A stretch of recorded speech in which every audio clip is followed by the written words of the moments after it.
The school principal, Noreen, is seated in the boardroom, reviewing some documents when her secretary, Shalini, enters and informs her that Nicole has arrived to see her. Noreen quickly acknowledges the message, apologizing in advance for potentially disrupting Nicole's schedule. As Nicole enters, Noreen explains that she felt it necessary to meet urgently due to Mayor Mossie's impending visit. She speculates that the mayor's visit likely concerns his directive to halt the national launch of the Samaritan app. Nicole listens attentively and asks whether the principal has relayed the Minister of Education's message on the matter to the mayor's office. Noreen confirms that the message was indeed sent, but remarks that the app has caused a ripple effect of concern throughout the municipality. She elaborates that various leaders have expressed significant unease about the app, viewing it as a potential threat. Noreen shares her perspective that the app's continued presence could escalate the panic and advises Nicole to explore ways to shut it down. Nicole responds by clarifying her position. She explains that many people mistakenly assume she is behind the app because of her role in overseeing innovation and her involvement in mentoring 2 students who contributed to its creation. However, she emphasizes that she does not own or control the app, which is managed entirely at the national level. As their conversation progresses, Mayor Mossie arrives at the principal's office, requesting to speak directly with Nicole. The mayor wastes no time addressing his concerns, expressing frustration over certain damaging information about him that has surfaced on the Samaritan app. He directly appeals to Nicole, asking for her help in deleting the incriminating content. Nicole remains firm, reiterating that she has no authority over the app. She explains that its operations are beyond her jurisdiction, as it is being handled by national authorities. Despite her explanation, the mayor continues to defend himself against the app's allegations. He cites multiple examples of mismanagement within the municipality, including the misappropriation of resources, embezzlement of funds, and substandard work by contractors. He attributes these problems to rogue leadership under his watch and denies any personal involvement in the alleged misconduct. Nicole, however, counters his claims. She points out that the issues he highlights have persisted during his tenure as mayor and questions his inaction. Nicole asks why he has not taken any significant steps to address the problems, such as publicly condemning the implicated individuals or initiating legal action against them. The discussion grows more intense as the mayor accuses Nicole of being politically motivated. He suggests that she is being used by rival politicians to discredit him through the app. Nicole refutes this accusation, maintaining that she is not involved in any political schemes. She reiterates her earlier stance, emphasizing that the Samaritan app operates independently of her, and she has no control over its content. Issues and thematic concerns. 1. Misappropriation of public funds. The mismanagement of public funds is rampant in the municipality.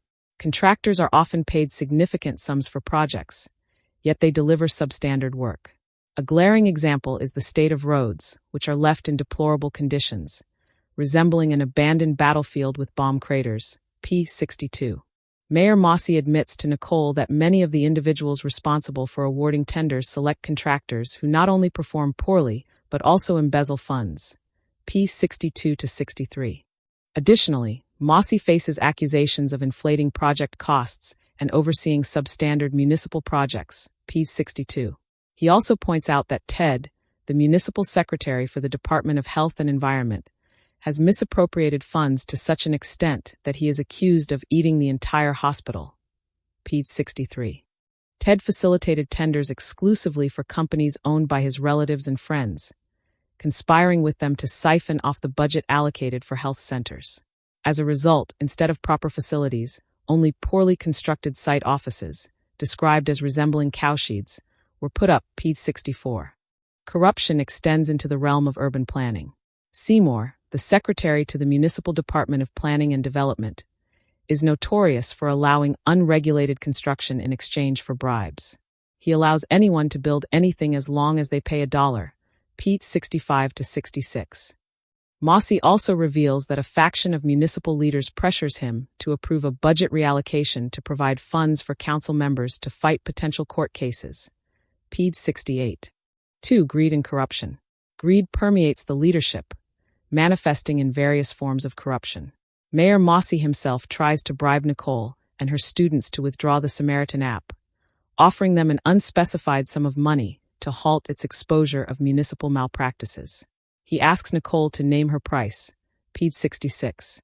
Seymour, who oversees the municipality's building approvals, is similarly corrupt. He deliberately delays issuing approvals unless bribes are paid, a fact Mossy openly acknowledges. Furthermore, Seymour's own journey to office is tainted. He is said to have bribed individuals to secure unanimous votes and even purchased a fake degree certificate to qualify for his position, P67. Ted, referred to by Mossy as the Bat, epitomizes greed. He embezzles funds by awarding tenders to family and friends, leading to substandard infrastructure like health centers resembling cowsheds. Seymour, on the other hand, disregards building safety standards, allowing anything to be constructed as long as a bribe is paid, P65 to 66. Nicole points out to the mayor that municipal leaders involved in criminal activities should face justice. However, Mossy argues that the judiciary is part of the corruption syndicate, claiming judges are worse than temple robbers, page 67. Mossy sarcastically remarks that municipal leaders greedily consume not just the entire loaf of bread, but also the wrapping and the vendor if possible, page 69. The systemic greed and nepotism are further exemplified by Honorable Ramday, who oversees road construction. Despite being well paid, Ramday's work is consistently substandard. Additionally, Mossy claims that Ramday's family, including his in-laws and distant relatives, monopolizes municipal projects under his department, P69. Justice Ian Jaden also grants his wife and relatives opportunities to conduct business with the municipality, further highlighting the pervasive cronyism, P69. 1. Corruption and deception. The people of Morocco's municipality suffer due to fraudulent behavior by leaders. Honorable Ramday engages in con schemes, such as printing fake title deeds and selling the same piece of land to multiple buyers, page 63. This deception leaves victims struggling over ownership disputes. Honorable Ted, another corrupt leader, misappropriates funds meant for public health facilities. Instead of constructing proper health centers, he builds poorly made site offices resembling cowsheds and pockets the remaining money, page 64. As a result, the community is left without essential health services. Seymour, the Secretary of the Department of Planning and Development, shows no regard for safety standards in construction. He allows anyone to build anything as long as they pay him a bribe. This disregard for regulations compromises the quality and safety of buildings in the municipality. P 65 to 66. 2. Crime and lawlessness. Criminal activities thrive within the municipality, often involving key leaders. Seymour is linked to the Black Swan Gang, a dangerous criminal organization. The mayor himself admits to fearing Seymour due to his influence and ruthlessness. Seymour is also involved in drug trafficking, which has devastating effects on the community. Children are particularly vulnerable, with many dropping out of school, roaming the streets aimlessly, or even losing their lives due to drug abuse. Several other leaders are implicated in crimes such as drug trafficking, murder, and corruption, causing widespread suffering for residents. 3. Abuse of office and negligence of duty. Abuse of power and neglect of responsibilities are rampant among municipal leaders. The mayor's deputy, who doubles as the municipal secretary for physical infrastructure, exploits his position to ensure that only his companies or those of his relatives win tenders for road construction, page 62. This practice leads to substandard infrastructure projects. Honorable Ted ensures tenders for health-related projects are awarded to companies owned by his relatives and friends. Instead of using the funds to build proper health centers, the money is stolen and shoddy structures are erected, p. 63 to 64. Seymour delays issuing building permits unnecessarily unless bribes are paid. His self-serving behavior prioritizes personal gain over the welfare of the municipality's residents, p. 66. 4. Greed and nepotism. Greed is pervasive among leaders, with some using their positions to benefit their families. For instance, Honorable Ramday ensures that his entire family, including his wife, children, in-laws, and even distant relatives, controls all municipal projects under his department, p. 69. Mossy also highlights nepotism involving Justice Ian Jaden, who facilitates business deals for his wife and relatives with the municipality, P69. This misuse of power prevents fair opportunities for others and entrenches corruption. 5. Judicial complicity in corruption. Nicole challenges the mayor, stating that corrupt leaders should face justice in court. However, Mossy responds that even judges are complicit in corruption. He describes them as worse than temple robbers, arguing that they are part of the syndicate exploiting the municipality, P67. Noreen tells Mossy she had sent a copy of the letter a month ago. The mayor says his in-tray is full of letters because he has always been busy. Given that it is his duty to read every letter daily, it shows that he is not working at all, P.58. 5. Selfishness/egocentrism and nepotism. Mossy fears what could happen in case an earthquake strikes the buildings constructed in the municipality, P.66. Ted, the municipal secretary for the Department of Health and Environment, is said to have eaten the whole hospital, P63. He also ensured that companies associated to his relatives and friends won tenders, and he conspired with them to steal all the money they had budgeted for the health centers, P64. They only put on site offices that looked like cow sheds. People of Morocco's municipality suffer because of the conmanship behavior portrayed by Ramday of printing fake title deeds and selling the same piece of land to different people, P.63. Anyone can build anything as long as they part with $1 when they meet the secretary to the Municipal Department of Planning and Development, Seymour, P65-66. He also delays unnecessarily in issuing building approvals in the municipality and is a self-seeking secretary. Mossy says a section of the municipal leaders demand that he approves a budget of reallocating funds so as to give each council member money to fight court cases that might come up against them, P.68. The reallocation of the budget is meant to cater for their interests. Mossy says Honorable Ramday's entire family, including in-laws, outlaws, great-parents, children, and wife, are doing all the municipal projects under Ramday's department, P.69. Mossy also claims that Justice Ian Jaden has also granted his wife, relatives to conduct business with the municipal, P69. 6. Intimidation and fear. Mossy fears what could happen in case an earthquake strikes the buildings constructed in the municipality, P.66. Seymour is implicated by Mossy as one who cannot be prosecuted because he is dangerous.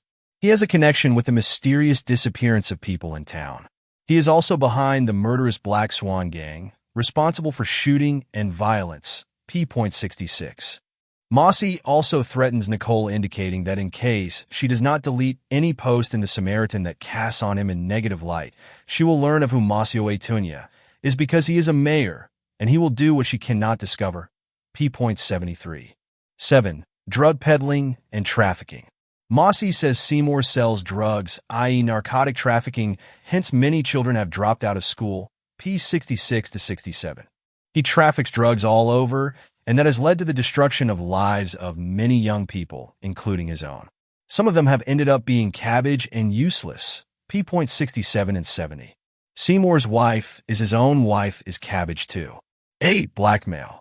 Mayor Mossy says that a section of the municipal leaders is demanding that he approves a budget reallocation to give each member money to fight court cases that might come up against them.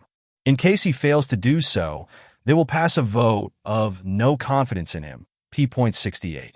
Mossy also threatens Nicole, indicating that in case she does not delete any post in the Samaritan that casts on him in negative light, she will learn of who Masio Etunya is because he is a mayor, and he will do what she cannot discover, P.73. 9. Ignorance. Mossy insinuates that the citizens vote the leaders ignorantly without necessarily considering the leadership qualifications, and that is why leaders end up not serving their interests, P.70. They vote in leaders such as Seymour and Ted as a result of their opulence, the bribes they give them, and how they dress in bling-blings, satanic chains, and other displays, P.65 and 70-71. 10. Escapism. Mossy says that the real culprit behind every problem in the society in the teaching profession.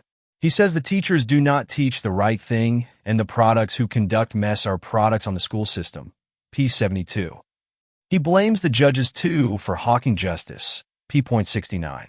Though as the key leader of the municipal, he averts blame to his assistants, such as the deputy, Seymour, for not doing anything rather than selling drugs, p.70.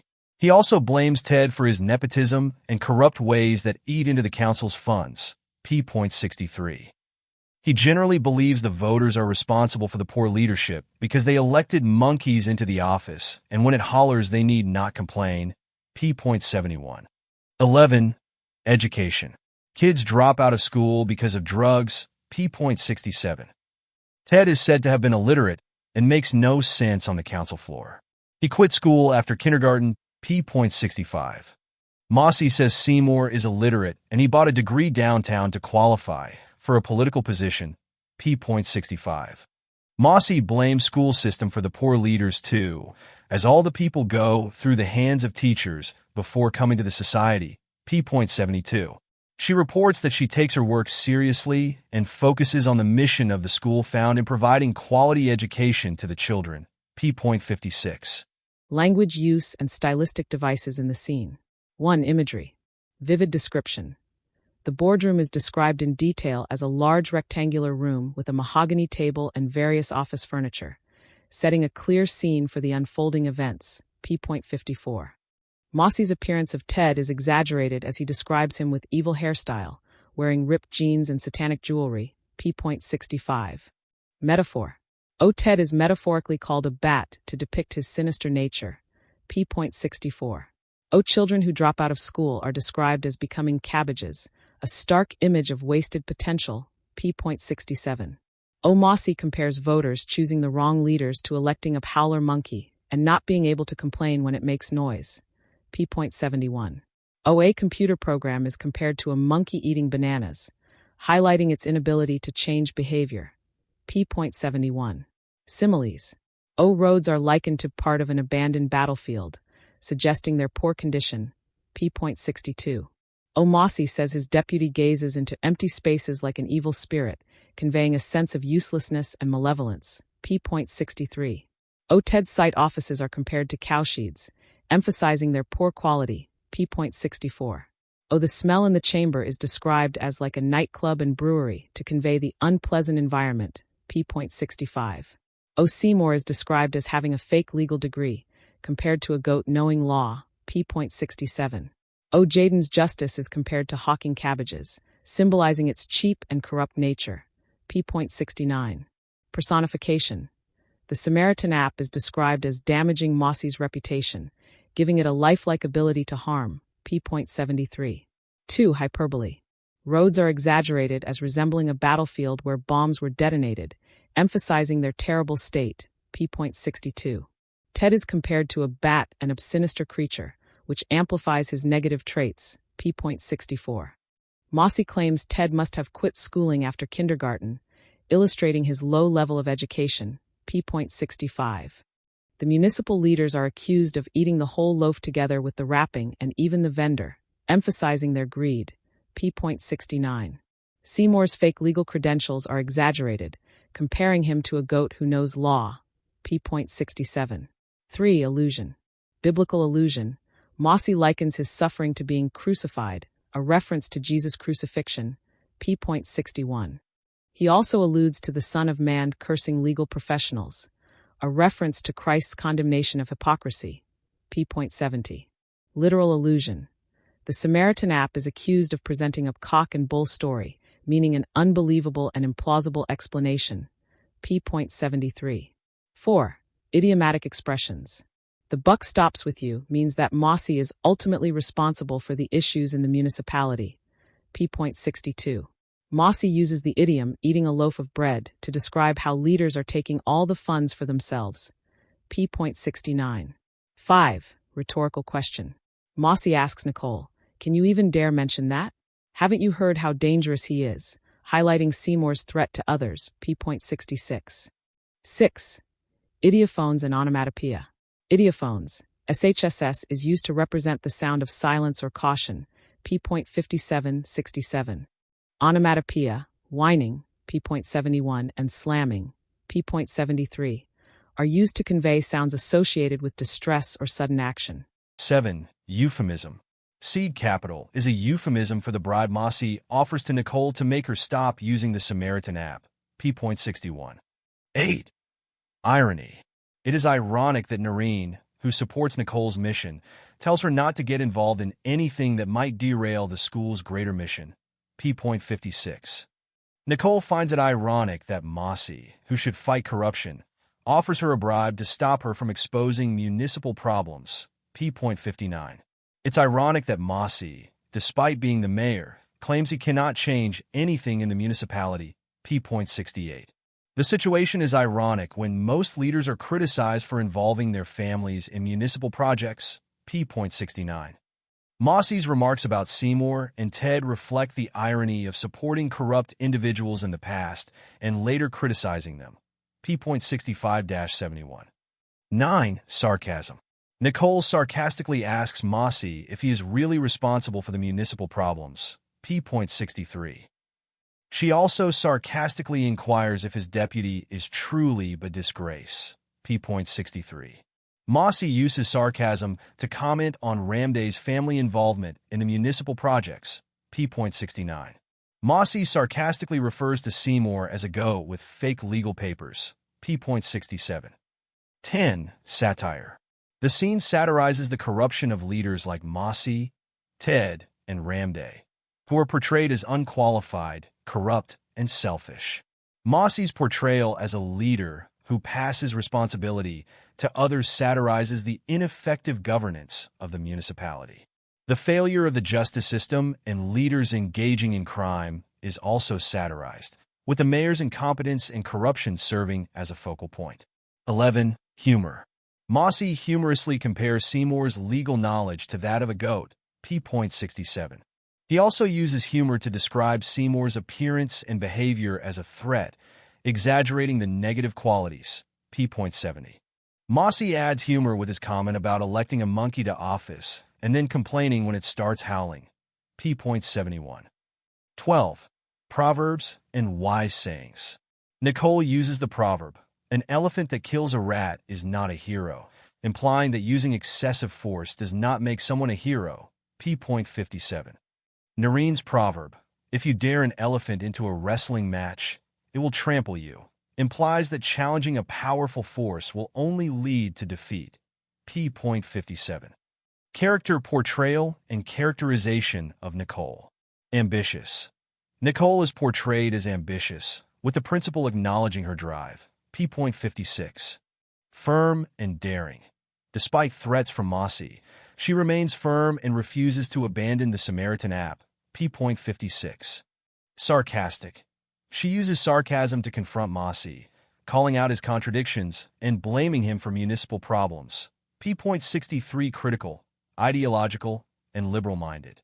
Nicole is shown to question authority, critically assessing the corruption around her and advocating for justice through the Samaritan app. Thanks for watching, and may God bless you as you prepare for exams. Subscribe and share this video to many students, and keep asking those questions I will keep answering. Adios.